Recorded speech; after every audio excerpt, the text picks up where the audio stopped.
And lastly, honor the courage of religious liberty heroes through creating a Presidential Medal of Religious Liberty and First Freedom Hero Awards to recognize Americans who stand up for religious freedom and play an indispensable role in protecting citizens' constitutional rights. And Mr. President, we just want to thank you, first of all, for appointing us to this commission, and secondly, for your steadfast dedication to religious liberty. I don't think anybody has done as much as you have, maybe not everybody else put together. And some people in the beginning thought it was just fake, it was just politics, but you've been steadfast throughout the whole thing. And it's a big part of America. Our founding document says that our rights come from our Creator and not from government. And people who try to divorce us from that heritage, do they realize that that's in our founding document? Do they realize that our Pledge of Allegiance says we are one nation under God? Do they realize that many courtrooms in the land on the wall it says in God we trust? That every coin in their pocket, every bill in their wallet says in God we trust? So if it's in all those places, but we're not supposed to talk about it, maybe we need to see a psychiatrist. Thank you. Other members? Would anybody like to say anything? Dr. Phil? Mr. President, I want to underline that this wasn't a performative commission. I remember walking in there, the Attorney General's there, walking in the next one, the President of the United States is there, seeing what's going on with the commission. And what stuck out at me, for me, is how many Americans showed up saying that they were persecuted in healthcare, military, education, different walks of life for living their faith and standing up for their faith. It's not just the liberty to choose which house of worship they want. It's actually getting into their daily life, and they're being persecuted in their jobs, in their professions. And that's where the fight for liberty is actually showing up. And they're having the courage to come and talk about that. They can't show a cross on their desk at school. They can't refuse a vaccine because it's against their religion. And they're having the courage to stand up for that, and President Trump is backing them all the way. And this commission is making it all transparent. And I'm just very honored to have been part of that. Thank you very much, Phil. Appreciate your support. You're a great gentleman. Thank you. Anybody? Yep. Mr. President, just thank you for creating this commission. As we celebrate the 250th, we're reminded that we're created equal, we're endowed by our Creator with inalienable rights, that the right to religious freedom for the founders is because of duties to the Creator. What we heard over and over during our commission hearings were people who thought that the Creator should be banished from the public square, that the Establishment Clause meant that religion had to be kept in a closet. We saw over and over again students being told they can form a club, but not if it's a religious club. They can speak at commencement, but not if they mention God. Parents can get vouchers. Apparently you can go from 0 to a complete site in just a single prompt with Wix Harmony. I don't know if this is going to be possible. Where vibe coding meets... But not if they use it at a religious school. Over and over again, double standards where religious Americans were victimized. And then we saw unjust ideologies, particularly trans ideology, where parents were told we're going to secretly transition your kids. Medical doctors were told if you blow the whistle on this, we're going to harass you, over and over again. The recommendation that I really want to encourage you to make prominent is the last one that Dr. Carson read. Who a community celebrates shows what a community values. And we should be celebrating the heroes of religious liberty. Over and over again, we saw men and women who were victimized, and then they fought back and they won. And we should celebrate those heroes. Thank you very much. Thank you. Mr. President, I'll just add first how grateful I am for the privilege of serving on this commission and for being given the opportunity to work for the religious liberty of all Americans. Dr. Carson, as part of the recommendations of this commission, mentioned fighting against anti-Semitism, fighting against Jew hatred. And of course, your administration has been so incredible in the way that it's worked on this issue. I'll be heading back now for Shabbat to New York. As you know, the Jewish community there faces a lot of threats, and it's a scary time. in New York right now. Serious threats. Very serious threats, as you mentioned in your speech today. And I, for one, am profoundly grateful for your leadership on this matter and the incredible leadership of the Justice Department on this matter and of the entire administration on this matter. Thank you Very much. Thank you very much. Appreciate it. This is the report, and it was just presented to me by the group. Beautiful. And you'll all get a copy of this during the day.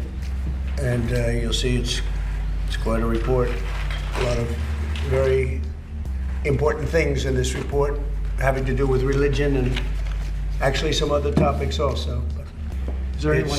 it's very important. Paula, did you want to speak, or Bishop Barron? I want to say thank you, President Trump. You are the greatest champion of faith, and these were not just superficial woundings that we heard against people of faith.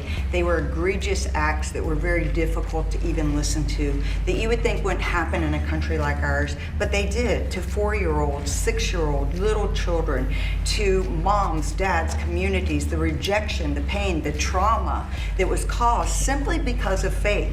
And it is just inconceivable that no one has stood up like you have stood up to fight for faith, which gives us meaning and purpose and hope and an ability to continue to be our better selves. So thank you for honoring people of faith and being the greatest champion with this religious commission, with 2 DOJ task force, with the historical White House Faith Office, and all the many other things you've done. We could sit here and list this all day, but your history will go down as the greatest history of a president that fought for people of all faiths, and we're grateful. Thank you, Paul. Yes, sir. Thank you very much. Mr. President, I'm very grateful to you as well. The commission was a wonderful year. I enjoyed the meetings very much, and the witnesses were very impressive.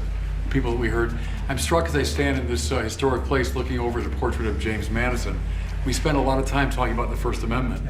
No one in this commission wants an established religion, but we all want the free exercise of religion. We sense that being limited in different ways. I think we also sense that behind a lot of the particular offenses, there was this great battle, you might say, with what I call the culture of self-invention, that my freedom determines value. I invent who I am. I determine what's good. And the avatars of that culture realize that the religious people stand athwart that view. We think there are objective goods, moral goods, spiritual goods that we ought to align our freedom with. And I think that came through a lot in the witness testimony. But it was a wonderful experience, and I think this commission accomplished a lot. So God bless you for drawing it into existence. Thank you very much. Vince, you want to say something? Yes, sir. Our founders know and wrote that no government has the right to become between the citizen and a relationship with God. It's one of the most powerful forces in life, in anybody's life. I'd say 2 things about this report. One, it's a body of evidence. We took testimony, so people can judge for themselves what people said in this report. It's a body of evidence. And to violate religious liberty is self-destructive in 2 ways. One, religious people, religious organizations provide so much fruit for society, whether it's education, healthcare. To violate the beliefs of those organizations and the people that work there would be undermining for all citizens and the type of value they get from that. And secondly, the people that defend our freedom writ large are often religious people because they get a power from above. And so if you go after religious people, you're actually undermining the very foundations of our freedom and those who will protect it in this country. But so that's why this report is doesn't stop them. No. Yes, They make it worse. Yes, But we have a great defender right here. Todd, go ahead. You're the one. I'm ready. I mean, the most important part of what we did today, Mr. President, after a lot of hard work, is what you just heard Dr. Carson and Lieutenant Governor talk about, which is the work we have left to do.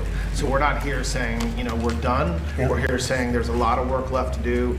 I'm excited to do my part at the Department of Justice. I know that the White House, we're going to do our part together. And so all the work that was done over the past 8 months sets us up for the next several years to make sure that we don't drop this and that this stays as important as it should be. So thank you, Mr. President. Thank you, John. Great job. Mr. President, can I just say one last thing? Yes, please. On the issue of church and state, that was used as a hammer against almost all of our witnesses. One of the important recommendations that we made, if that happens in the future, if any superior person in the military, a superintendent of a school district, someone in the healthcare system, whoever uses that against someone who is simply standing up for their religious liberty or simply praying in public, that within a short amount of time, if they allege separation of church and state, that public official must in writing explain how that person has violated the Constitution. Because, again, the separation of church and state is not in the Constitution. And from this day forward, if anyone says that to you, and they're in public office, or serve in any agency in any official capacity, they have to point out exactly where you have violated the Constitution, because you have not.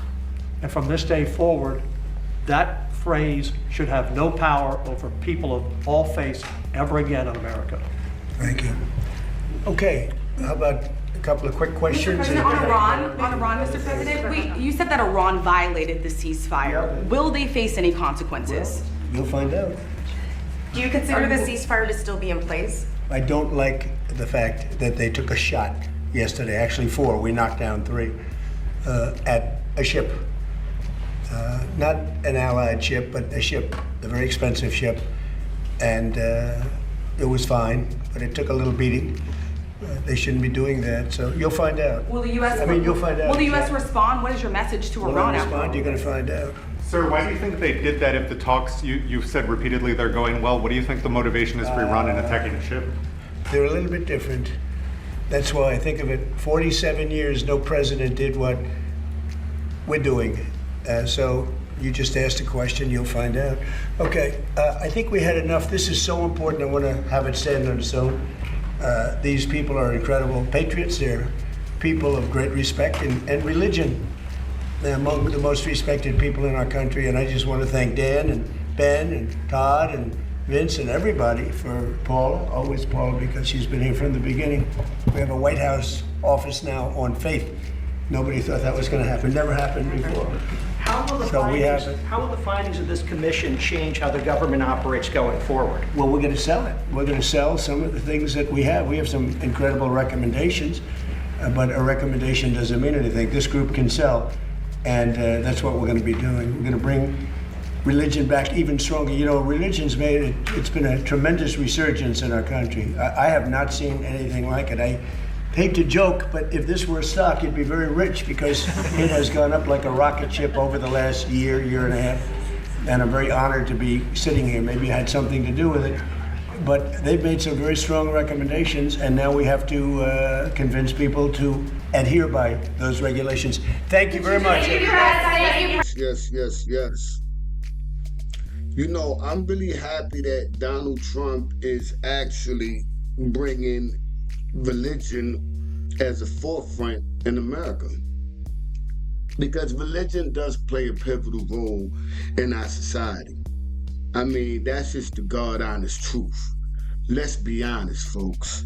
When you spend money, when you pull $1 out of your pocket, what does it say? In God we trust. When you go to court to settle anything, what do you see? In God we trust. You know, so when you look at our Constitution, God is written all over the Constitution. We used to pledge allegiance. In our Pledge of Allegiance, God is mentioned in it. So I think we got to take it back, because we lost the way when it comes to a lot of important things that raises the values in human beings. People who follow a righteous religion, they tend to be more understanding. They tend to listen more. They tend to try to help more. I'm just dealing with the facts. These are just the reality of things. So I'm happy that Donald Trump is putting religion at the forefront. And I also want to talk about something very briefly. You know, when it comes to Jewish people, me being a black man, you know, I know there seems to be tension between black people and Jewish people, but me personally, my experience that I have with Jewish people, I love Jewish people. I love Jewish people, and I'm gonna tell you why. Because when I was younger, you know, I committed crimes and I got locked up, and it sort of messed up my record. So it was hard for me to obtain employment. But a Jewish guy, I'm not going to say his name on here, but a Jewish guy that owns a company hired me. You know, he hired me. He gave me a shot. And he gave me the freedom to make as much money as I wanted. You know, I was a good worker for him. He was always a good reference, and he treated me like a man. And he was just a very, very good person. I seen how he had a bunch of black people working for him. He had Spanish people working for him. He had people of all type of ethnicities working for him. So I seen how people liked him, liked his family, you know, and I seen how he liked everybody. He didn't care what your race was. If you was right, you was right.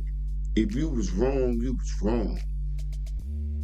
And prior to that, I never really had too many experiences with Jewish people other than through some kind of social media outlet or the news or just hearing stories of Black and Jewish experiences. But my experience was very different.